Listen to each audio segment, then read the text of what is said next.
Assalamu alaikum, brothers and sisters. Welcome to another video on the Submitter's Perspective channel. Today I'll be making a response video to a video posted by the Muslim Metaphysician. His name is Jake Brancatella. He has a video where he debates Mr. Edip Yuksel regarding the topic of Sunnah. The reason I decided to choose this video and respond to it is because I believe I deserve a more elaborate explanation or answer. In order to keep this video short, I will only respond to the relevant parts of the video. Yeah, so Quran alone, generally speaking, means that as Muslims, we should only be following the Quran for a religious source of guidance for the deen of Islam. You see, they reject any hadith or sunnah apart from the Quran as being necessary to be followed. Not only that, the claim is that anyone who does so is committing shirk. And this is... Here, Jake explains the Quran alone position, and he's absolutely right. People who follow the Quran alone believe that the Quran is the only source of guidance. And accepting another secondary source of guidance beside the Quran amounts to shirk. Because by taking such a position, one is actually saying that the words of God is not sufficient, that it is not complete, it's not fully detailed, and therefore there needs to be another secondary source besides the word of God, and this is often a man-made source. So if we believe that the word of God is only complete by a secondary source, which is a man-made source, then we are associating human beings to God.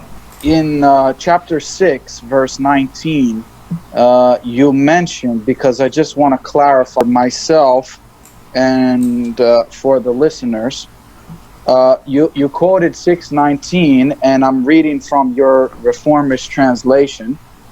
You have a subheading above the verse, a heading above the verse. It says Muhammad was given only the Quran. So can you please explain to us what you mean when you say that Muhammad only was given the Quran? Because I want to know, and this is going to get us to start to talk about the article that I wrote. I want to know if you are claiming that the only information that Muhammad received from God was the Quran, or did he receive other information from Allah that was not the Quran? So let's look at the verse 6:19. It says, قُلْ أَيُّ شَيْءٍ أَكْبَرُ شَهَادَةً قُلِ اللَّهُ شَهِيدٌ بَيْنِي وَبَيْنَكُمْ وَأُوحِيَ إِلَيَّ هَذَا الْقُرْآنُ لِأَنذُرَكُمْ بِهِ وَمَنْ بَلَغَ. This is the relevant part of the verse. And the translation is, say, what thing is greatest in testimony? Say, Allah is witness between me and you, and this Quran was revealed to me, that I may warn you thereby, and whomever it reaches. The key part of the verse is whomever it reaches. This is speaking about the future generation of recipients of the Quran. Whoever receives the Quran, God has given the Prophet Muhammad the Quran. He has revealed the Quran to the Prophet Muhammad to warn you. This is referring to the people of his time, and thereby, and whomever it reaches. And this is talking about the future generations. For the people of his time and the future generations, God gave the Prophet Muhammad the Quran. That's it. It doesn't say anything about a secondary source. It doesn't say Quran and Sunnah. It doesn't say Quran and Hadith. It doesn't say Seerah. It doesn't say anything. It just says the Quran. So as far as guidance is concerned, the future generations, God gave only one source, and that is the Quran. It's very clear. Other key point that needs to be taken notice of. So the Prophet Muhammad was given the Quran to warn the people with it. He refers to with it. So he is only using a singular source to warn the people. There's no other source, a secondary source. But does that mean that the Prophet Muhammad received no other communication from God? The answer to that is no. This verse does not say that the Prophet Muhammad received no other communication. He may have, and he has, according to the Quran, in certain verses, we can clearly see that he has received divine instructions and communication in the form of vision, in the form of dreams, in the form of inspiration, etc. However, when it comes to guidance for future generations, there's only one source. There's only one wahi that becomes relevant, and that is the Quran. So then you wouldn't have a problem with the statement that I made that Muhammad received other wahi apart from the Quran. You would just say that whatever that other wahi is was only for him and is not relevant for us today for guidance. Yes, certain inspirations and knowledge and information that was given to the Prophet Muhammad by God were only relevant to his time or for a particular purpose. And this is the reason why such information are not included within the chapters of the Quran. Had any of these information or knowledge given to the Prophet Muhammad outside of the Quran were to be relevant to the future generations, they can be found within the chapters of the Quran or can be understood in light of the Quran. So one of the verses that I presented in the article, just a simple one, because I know you will agree, in chapter 66 verse 3, it says, when the Prophet disclosed the hadith to some of his wives, then one of them spread it and God revealed it to him. He recognized part of it and he denied part of it. So when he informed her, she said, who informed you of this? He said, I was informed by the knowledgeable, the ever aware. So we know the content of this is not found in the Quran. Yet when his wife asked him who told him about this, he says that God told him about this. So this is proof of concept that he did receive other wahi from Allah. But in this case, I would agree with you that this really doesn't make a difference to us as far as following our guidance today. But I just wanted to show at a minimum right now that this proves that he did receive other wahi apart from the Quran. I don't think any sane Quranist will deny the fact that the Prophet did receive certain wahi outside of the Quran. But as Jake himself admitted here, those revelations or those wahi are of no importance or significance to the believers. So if he understands it, then I don't see what is the point behind him raising this issue. If he's trying to justify the hadith and sunnah based on these verses, I believe he's sadly mistaken. These verses do not in any shape or form justify the use of secondary sources such as hadith and sunnah and seerah or whatever besides the Quran. When we talk about other wahi that we need to understand and follow, the verse that I would turn us to is chapter 2, verse 143 and 144, where it speaks about two qiblas mentioned there. So it is describing a situation in which the messenger was on a qibla, okay? And he says that this was a test for the people to see who would follow the messenger. So my point about these verses is that there's two qiblas being mentioned. The one in verse 143 and a second qibla is being mentioned in 144. The identity of the qibla mentioned in verse 144 is clearly al-Masjid al-Haram.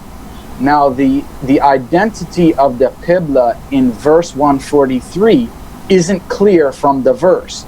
And from my research in the Quran, it is not clear what that first qibla was mentioned in chapter 143.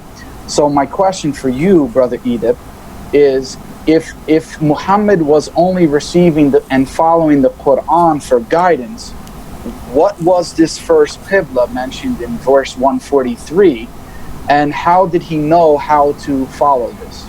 Here Jake asks that if Prophet Muhammad was only receiving the Quran for guidance, what is the qibla that the Quran is speaking about, and how did he get this information? This is an incorrect question, because we know from the Quran that the Prophet Muhammad was receiving communications from God. There is no denying the fact that yes, the Prophet Muhammad was receiving instructions and guidance outside of the Quran. However, if this information or this commandment or this divine guidance was of relevance to the future generations, they will be included in the Quran. Second point is a fundamental principle of Quran alone, which maybe we both didn't make clear, is that the Quran alone position is that the Quran is fully detailed for us, okay? As far as practicing the deen and adhering to Allah's guidance, etc. This is correct, your position, right? Yeah. Okay. So, of course, as you know, you're familiar with dealing with the typical Sunni argument. If the Quran is fully detailed, the questions come: where do we get the details for the prayer? Where do we get the details for the Hajj? Where all of these questions come. But let's just make it simple and start with the prayer. Where do you get the details for the prayer? Now, here Jake has asked the typical Sunni question, which is, where are the details of the Salat in the Quran? The question itself is wrong, and this is because the question is raised under the assumption that the Salat, Zakat, Hajj and all the rituals of Islam were revealed through the Prophet Muhammad. When we look into the Quran, we realize that this is far from the truth. There is not a single verse in the Quran which tells us that the Salat, Zakat, Hajj and all the rituals of Islam were revealed to the Prophet Muhammad. Not a single verse in the Quran says this. Instead, what we see in the Quran in Surah 16 verse 123 is that the Prophet Muhammad followed the religion of Abraham. ثُمَّ أَوْحَيْنَا إِلَيْكَ أَنِ اتَّبِعْ مِلَّةَ إِبْرَاهِيمَ حَنِيفًا. This is talking about the religion of Abraham. So the Prophet Muhammad did not bring a new religion. Instead, he was commanded to follow an existing religion, which is the Millat Ibrahim. And this is where the Salat, Zakat, Hajj, etc. comes from. We learn from the Quran that the first person to call people to Hajj was Abraham. Therefore, the Prophet Muhammad was simply a follower of Abraham. The rituals of Islam were not revealed to him. He simply inherited these rituals from the Abrahamic tradition that existed at the sacred shrine. And his mission was to purify, reform and re-establish these rituals back at the same house of God through the revelations of the Quran. This is why we see the Quran speaking about certain aspects of the Salat, Hajj, Umrah, etc. It does not go into details of it because it is speaking about an existing religion.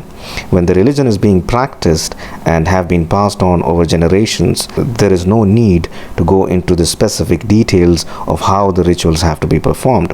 We see in Surah 8 verse 35 the Quran telling us that the Arabs of the time used to perform the Salat at the shrine, عند البيت, near the house. And in Surah 9 verse 19 we also see that the Arabs of the time used to provide water to the pilgrims and maintain the house of God. This means Hajj was being performed. This also means that Salat was being established, although in a corrupted form. Therefore, the mission of the Prophet Muhammad was simply to again reform, purify and re-establish these rituals in its pure form at the sacred shrine.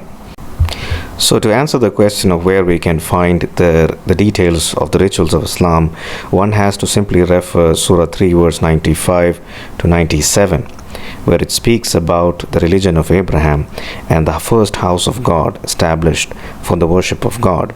God calls this house Hudan lil Alameen, a source of guidance for the entire world. What is the guidance that this house of God provides? And this is explained in the following verses where God says it contains a maqam Ibrahim, the establishment of Abraham. And we know that Abraham established the rituals of Islam such as Salat, Zakat, Hajj, etc.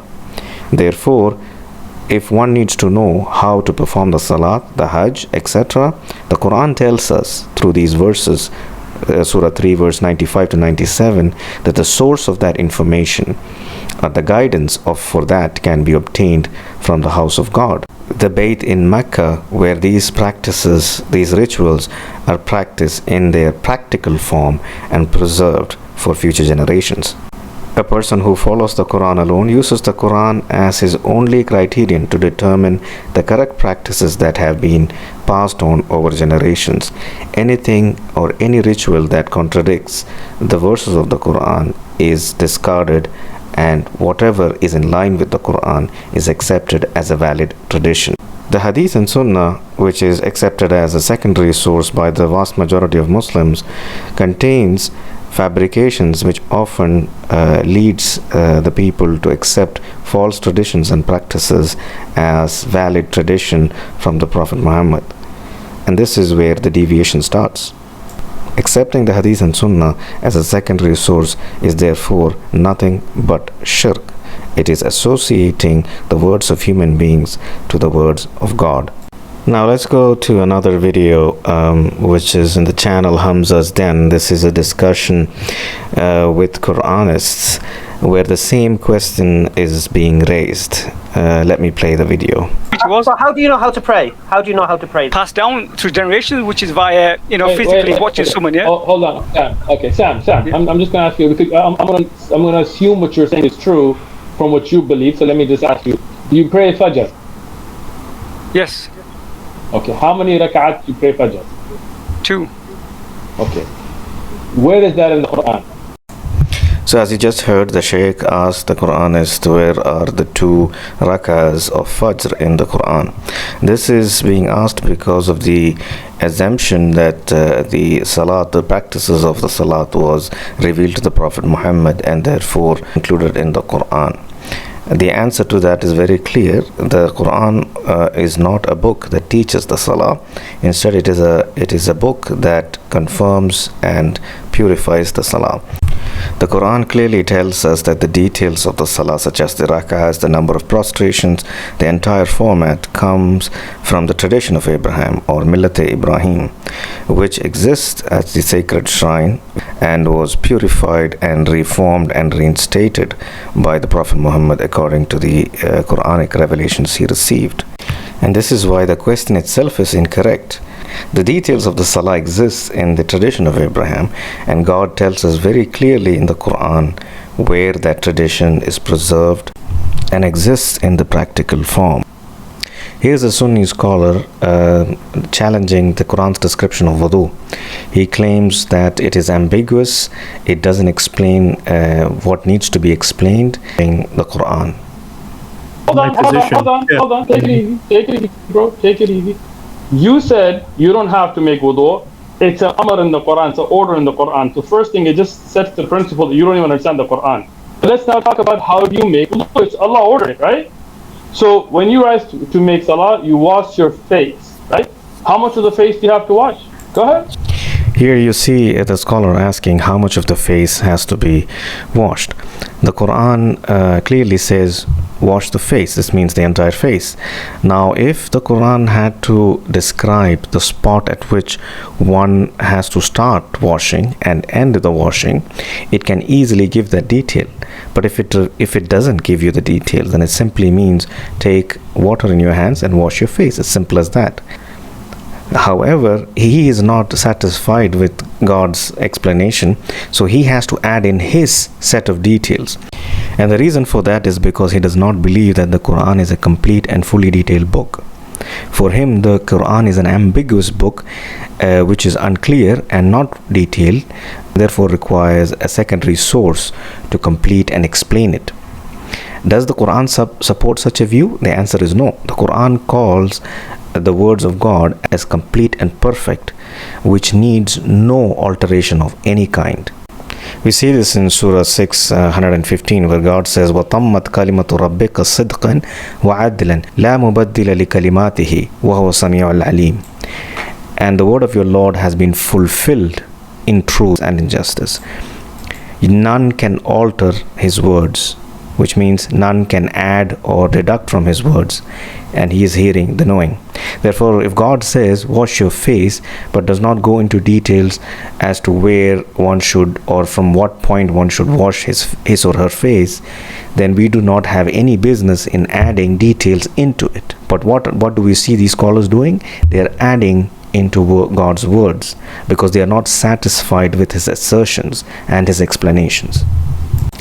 With that, I conclude this video. If you like my response video, please don't forget to like, subscribe, and support this channel.